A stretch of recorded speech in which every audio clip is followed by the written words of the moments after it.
പാകിസ്ഥാനിലെ രാഷ്ട്രീയ പ്രതിസന്ധിക്ക് കൂടുതൽ ആഴം കൂട്ടിക്കൊണ്ട് ജയിലിൽ കഴിയുന്ന മുൻ പ്രധാനമന്ത്രി ഇമ്രാൻ ഖാൻ പാക് സൈനിക മേധാവി ജനറൽ അസീം മുനീറിനെതിരെ രൂക്ഷമായ ആരോപണങ്ങൾ ഉന്നയിച്ചിരിക്കുന്നു. CNN ന്യൂസ് 18 നൽകിയ അഭിമുഖത്തിൽ ഇമ്രാൻഖാന്റെ സഹോദരി അലീമ ഖാൻ വഴിയാണ് ഈ സന്ദേശം പുറത്തുവരുന്നത്. പാക് സൈന്യവും രാഷ്ട്രീയ നേതൃത്വവും തമ്മിലുള്ള അസ്വാരസ്യങ്ങളുടെ ഏറ്റവും പുതിയ ഉദാഹരണമാണ് ഈ വെളിപ്പെടുത്തലുകൾ.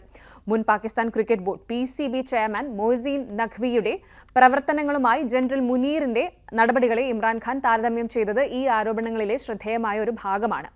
നഖ്വി പാകിസ്ഥാൻ ക്രിക്കറ്റിനെ എങ്ങനെ തകർത്തുവോ അതുപോലെ തന്നെ ജനറൽ അസീം മുനീർ പാകിസ്ഥാനെ നശിപ്പിക്കുകയാണെന്ന് ഖാൻ ആരോപിക്കുന്നു. പാകിസ്ഥാന്റെ രാഷ്ട്രീയ ചരിത്രത്തിൽ സൈന്യത്തിന്റെ ഇടപെടലുകൾ ഒരു പുതിയ കാര്യമല്ല. പലപ്പോഴും ജനാധിപത്യ സർക്കാരുകളെ അട്ടിമറിച്ചും പരോക്ഷമായി ഭരണം നിയന്ത്രിച്ചും സൈന്യം രാജ്യത്തിന്റെ രാഷ്ട്രീയ ഗതിയെ നിർണയിച്ചിട്ടുണ്ട്.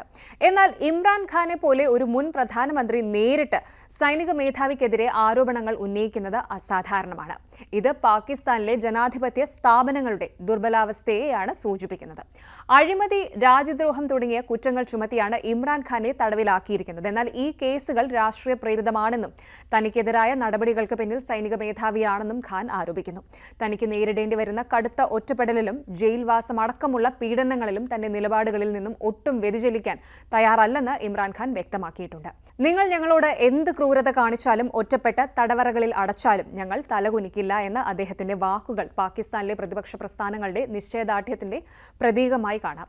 രാജ്യത്ത് നിയമവാഴ്ച പൂർണ്ണമായും തകർന്നിരിക്കുന്നുവെന്നും നീതിന്യായ വ്യവസ്ഥയും മാധ്യമങ്ങളും ഉൾപ്പെടെ എല്ലാ സ്ഥാപനങ്ങളും സൈന്യത്തിന്റെ സമ്മർദ്ദത്തിന് വഴങ്ങി ദുർബലമാക്കപ്പെട്ടിരിക്കുന്നുവെന്നും അദ്ദേഹം ആരോപിച്ചു.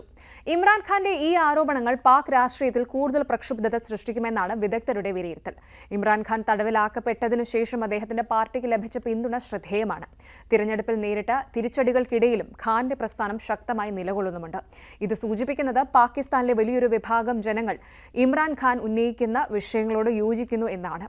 സൈന്യത്തിന്റെ നേരിട്ടുള്ള നിയന്ത്രണത്തിലുള്ള ഒരു സർക്കാരാണ് ഇപ്പോൾ പാകിസ്ഥാനിൽ ഭരണം നടത്തുന്നതെന്ന ഖാന്റെ പ്രധാന ആരോപണം സാധാരണക്കാർക്കിടയിലും വ്യാപകമായ സംശയങ്ങൾക്ക് വഴിവെച്ചിട്ടുണ്ട്.